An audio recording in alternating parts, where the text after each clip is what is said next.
بالله السلام عليكم ورحمة الله تعالى وبركاته. بالله كي تعملوا غناية ولا كي تعملوا كليب مش لازم تلصقوه معناتها في كوبل تركي معناتها راهو معناتها ما يجيش راهو معناتها زايدة الحكاية.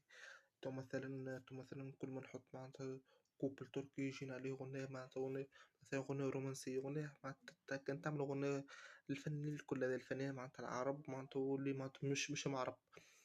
معناتها كان تعملوا غناية حزينة ما تلصقوش على الكوبلات التراكن. كانت عاملة أغنية رومانسية ما تلزقوهاش على الكوبلات الأتراك اللي في المسلسلات كانت معناتها بالله معناتها لا تعملوهم في الجزائر معناتها قديمة ياسر راهي ماش تعملوهم معناتها تعملوا أي أغنية تو معناتها الفنانين تعملوا أي أغنية حزينة ولا معناتها رومانسية معناتها تلزقوها على الكوبلات في المسلسلات الأتراك أي كوبل في مسلسل تركي تلزقوا عليه الأغنية هذيك معناتها ما تجيش راهي الحكاية ذي فارغ والحكاية ذي راهي قديمة ياسر وماش تعملوها معناتها نطوروا شوي نطوروا شوي معناتها نطوروا شوي واللي عنده ولد مرحبا